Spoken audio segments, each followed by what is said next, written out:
devant. On a notre petit paquet de vis. Et voilà. Notre tournevis toujours en 2 mm. Tournevis hexagonal pour des vis M3. Ah, c'est chiant à retenir tout. Hein. M3, M2, l'Hexa, le Cruci, le Philips. Ouais, parce que Cruci ils disent Philips en anglais. Donc si un jour ils vous disent acheter un tournevis Philips, allez pas chez Casto pour demander un tournevis Philips, hein, personne vous en donnera. Donc c'est du cruciforme pour eux.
Nous voilà.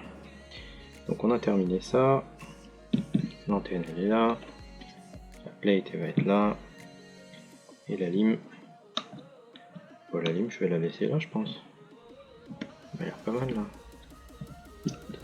Rentrer les trucs dans les trous. Pour voir à quoi ça ressemble. Histoire qu'on rigole si on s'est planté. Parce que ça arrive tout le temps, on s'est planté. C'est pas... Moi j'étais frustré au début parce que tous les mecs dans les tutos, putain ils faisaient ça bien, ils faisaient ça vite, des machins. Mais au fait je vois que ils coupent plein de choses dans les tutos. Moi je vais tout laisser, ça vous verrez le temps qu'il vous faut pour faire un quad au fait. Pour vraiment en monter un. Parce que les mecs ils sont tous bons, ils sont tous pros, ils sont machin, ils sont ceci, cela. Ouais, c'est génial. Sauf que il n'y en a pas un qui dit qu'il a galéré comme un bœuf ou un truc comme ça. Donc voilà ce que ça donnera. Il faut terminer, il faut fermer.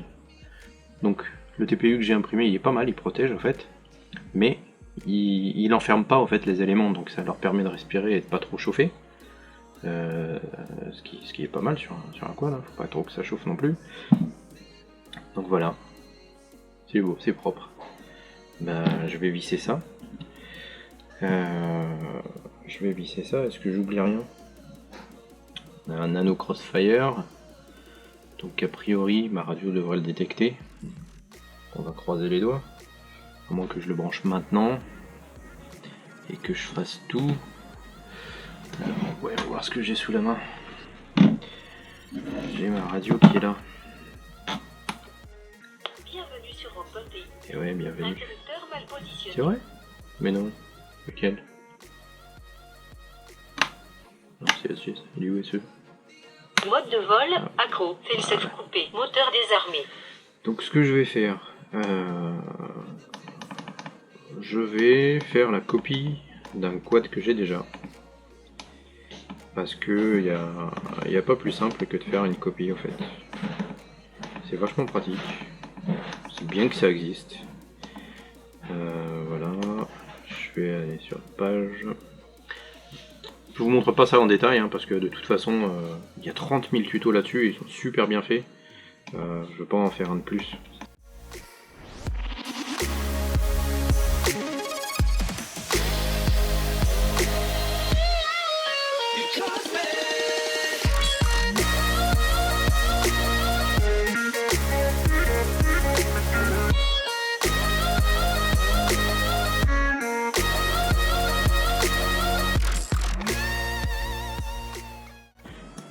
Branchez le VTX, les gars, branchez le VTX. N'oubliez pas, ça peut vous coûter un VTX. C'est pas super cher, mais bon, c'est galère à changer. Pas se faire chier. Donc le TBS, il est là, il est vert. Donc logiquement, comme j'ai un petit LCD là-dessus, vous le voyez? Ouais, c'est bon. Le petit LCD, en fait, je vais laisser mon doigt dessus. Il va me proposer bind, tac, il va faire un tour et il va détecter le RX. Télémétrie perdue. Ouais, c'est normal.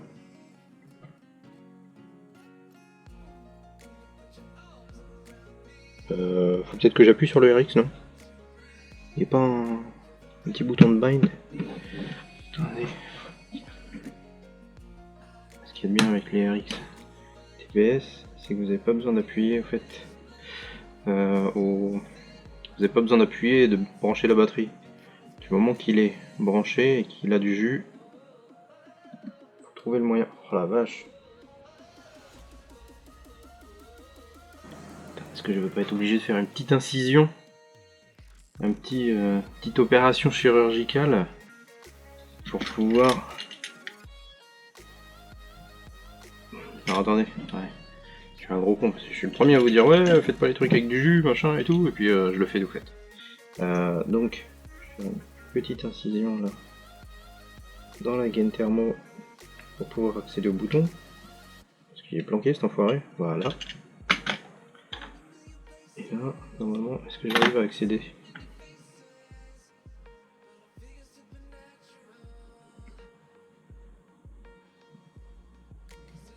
Ouais, je le sens, il fait clic clic clic clic. Regardez. Ouais. On va faire hop.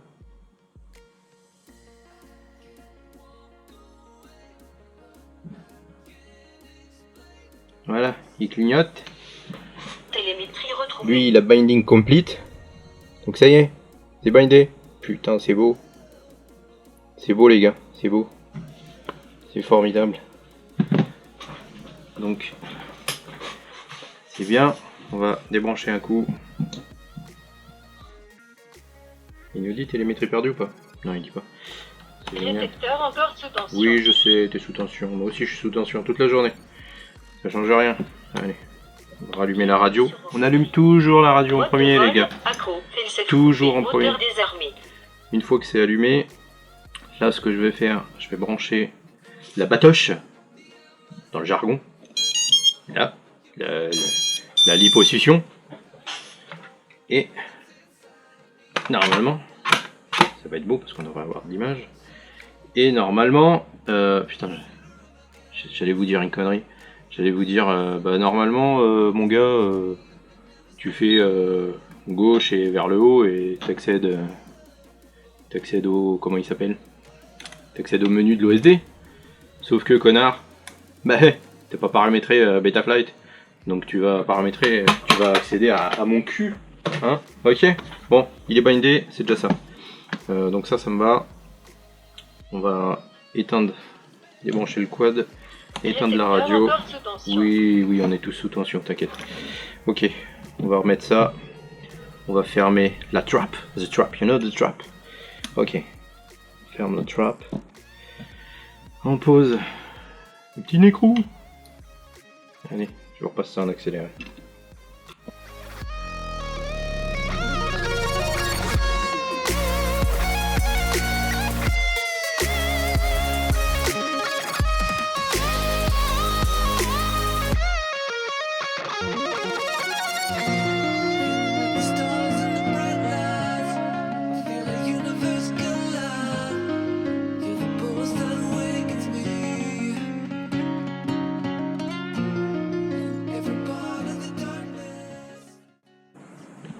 Bon voilà les gars, il est monté. Il est pas mal, hein. Il est propre, moi j'aime bien. Il se tient bien. C'est beau, c'est propre. Il capte un peu de jeu là, mais bon ça c'est normal, on avait dit que on en laissait un petit peu. Je verrai, je mettrai peut-être un... Non, je mettrai rien, c'est très bien comme ça. C'est très très bien. La batterie elle ira au-dessus. Donc on va coller un truc ici. Un antidérapant. On va sûrement mettre un support GoPro ici. J'ai pas... c'est vrai que j'ai pas regardé encore ce que j'allais imprimer comme TPU en GoPro. L'antenne à l'arrière elle est posée. La lime elle est là. Bon, bah... Je pense qu'on va se voir la prochaine sur Betaflight. Juste le temps que je trouve... Oh là! Oh c'est beau. C'est neuf. Ça fait un bruit de fermeture éclair, putain. C'est trop bon. Oui, excusez-moi, je m'égare.